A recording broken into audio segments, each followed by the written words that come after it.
നമസ്കാരം. നമ്മളിൽ പല ആൾക്കാരും സേവിങ്സ് ചെയ്യുന്ന ആൾക്കാരാണ്. സേവിങ്സിനെ പറ്റി അറിയുന്ന ആൾക്കാരുമാണ്. പക്ഷേ എത്രത്തോളം സേവ് ചെയ്യണം, അതിൽ തന്നെ എത്രത്തോളം നമ്മൾ ഇൻവെസ്റ്റ്മെൻറ്റിന് വേണ്ടി മാറ്റി വെക്കണം എന്നൊക്കെ ഇപ്പോഴും കൃത്യമായിട്ട് അറിയാത്ത ആൾക്കാരാണ് നമ്മളിൽ ബഹുഭൂരിപക്ഷം ആൾക്കാരും. ചിലപ്പോൾ നിങ്ങൾ കേൾക്കുമ്പോൾ തോന്നിയിട്ടുണ്ടാവും സേവിങ്സിൽ എത്ര മാറ്റി വെക്കണം, അതിലെത്ര ഇൻവെസ്റ്റ് ചെയ്യണം എന്ന് ചോദിക്കുമ്പോൾ ആക്ച്വലി അതൊരു വിരോധാഭാസമാണോ എന്നൊരു തോന്നലുണ്ടായേക്കാം. പക്ഷേ സേവിങ്സും ഇൻവെസ്റ്റ്മെൻറ്റും എൻറ്റയർലി ഡിഫറൻ്റായ രണ്ട് കാര്യങ്ങളാണ്.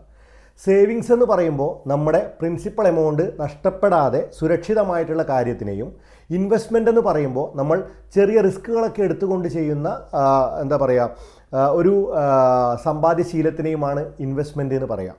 സോ ഇത് രണ്ടും തമ്മിൽ വലിയ മാറ്റങ്ങൾ ഉണ്ടെങ്കിൽ പോലും നമ്മളിൽ പല ആൾക്കാരും അത് തിരിച്ചറിയാതെ പോകാറുണ്ട്.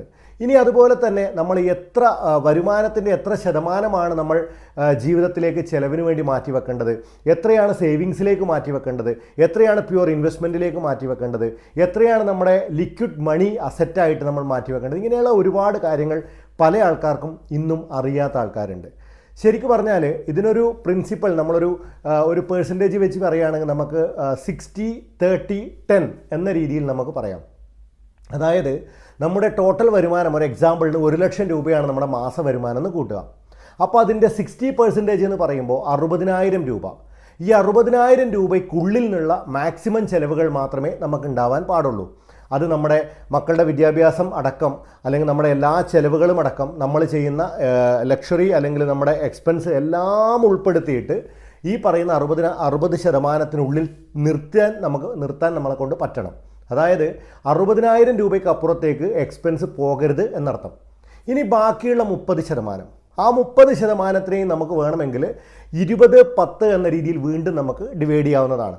അത് ശരിക്കും പറഞ്ഞാൽ പ്രായത്തിനനുസരിച്ചിട്ട് ആ 20-10 ചെറിയ മാറ്റങ്ങളും നമ്മൾ ഉൾപ്പെടുത്തേണ്ടതാണ്.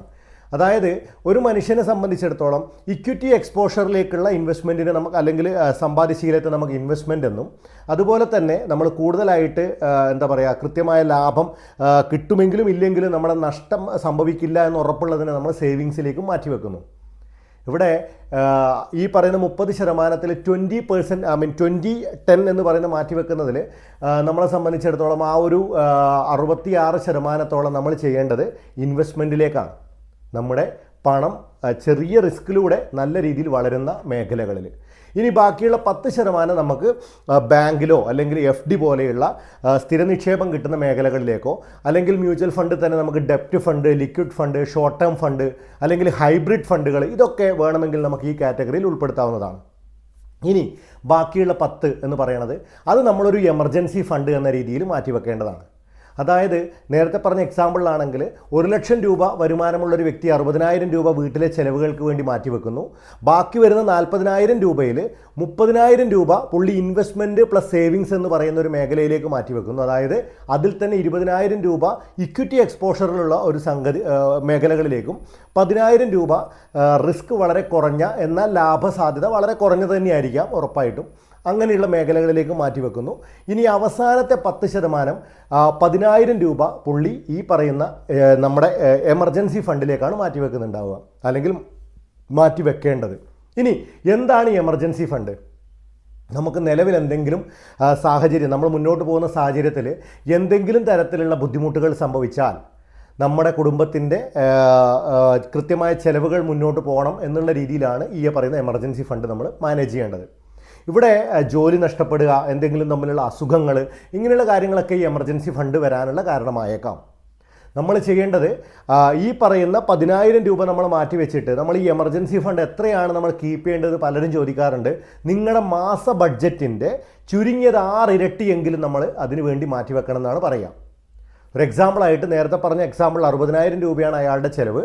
അങ്ങനെയാണെങ്കിൽ 3,60,000 രൂപയെങ്കിലും എമർജൻസി ഫണ്ടിലേക്ക് മാറ്റിവെക്കേണ്ടി വരും. അതായത് ഒരു മാസം 10,000 രൂപ മാറ്റിവെക്കുന്ന ഒരു മനുഷ്യനെ സംബന്ധിച്ചിടത്തോളം 3 വർഷത്തോളം സമയമെടുക്കും ഈ പറയുന്ന സംഭവം 3,60,000 രൂപയിലേക്ക് വളരാൻ വേണ്ടിയിട്ട്. അതിനുശേഷം ഈ ബാക്കി വരുന്ന, അതായത് 3,60,000 രൂപ നമ്മുടെ കയ്യിൽ ലിക്വിഡായിട്ട് നമ്മൾ പെട്ടെന്ന് എടുക്കാൻ പറ്റുന്ന തരത്തിൽ നമ്മൾ മാറ്റിവെച്ച ശേഷം പിന്നെ ഈ പറയുന്ന 10% കൂടി ഈ പറയുന്ന ഇൻവെസ്റ്റ്മെൻറ്റിലേക്കോ സേവിങ്സിലേക്കോ മാറ്റിവെക്കുക എന്നുള്ളതാണ് ഏറ്റവും ബുദ്ധിപരമായിട്ടുള്ള ഇൻവെസ്റ്റ്മെൻറ്റ് അല്ലെങ്കിൽ സമ്പാദ്യശീലം എന്ന് പറയുന്നത്. സോ എല്ലാവരും വിചാരിക്കണത് കിട്ടുന്നതിൽ എന്തെങ്കിലുമൊക്കെ നമ്മൾ മാറ്റി വെക്കാം, കിട്ടുന്നതിൽ കുറേ ചിലവ് ചെയ്യാം എന്നൊക്കെയാണ്. അങ്ങനെയല്ല. കൃത്യമായ പ്ലാനിംഗ് ഉണ്ടെങ്കിൽ ഒരിക്കലും ഒരു മനുഷ്യൻ സാമ്പത്തികപരമായിട്ട് മോശം അവസ്ഥയിലേക്ക് മാറില്ല എന്നുള്ളത് ഉറപ്പാണ്. എത്രയൊക്കെ ബുദ്ധിമുട്ടുകളുണ്ടെങ്കിലും ഒരു 3-4 വർഷം കൃത്യമായി നമ്മൾ വർക്ക് ചെയ്യാൻ തയ്യാറാണെങ്കിൽ ഏത് ബുദ്ധിമുട്ടും നമുക്ക് ഓവർകം ചെയ്യാൻ പറ്റുമെന്നിരിക്കെ നമ്മൾ ഈ പറയുന്ന രീതിയിൽ മാനേജ് ചെയ്യാത്തത് കൊണ്ട് മാത്രമാണ് നമുക്ക് ചിലപ്പോഴെങ്കിലും നമുക്ക് പലപ്പോഴും കടങ്ങളെ പറ്റിയിട്ട് മാത്രം പറയേണ്ടി വരുന്നത്. സോ അതുകൊണ്ട് കൃത്യമായ പ്ലാൻ ചെയ്യുക. 70, 60, 30, 10 എന്ന് പറയുന്ന ഒരു ഐഡിയ അല്ലെങ്കിൽ ഒരു കണക്ക് നമ്മുടെ മനസ്സിൽ എപ്പോഴും നമ്മൾ വിചാരിക്കുക. ആദ്യം ശമ്പളം കിട്ടിയ ഉടനെ തന്നെ ഈ പറയുന്ന 40% മാറ്റിവെച്ച ശേഷം മാത്രം നമ്മൾ നമ്മുടെ ചെലവുകളിലേക്ക് പോവുക. Thank you.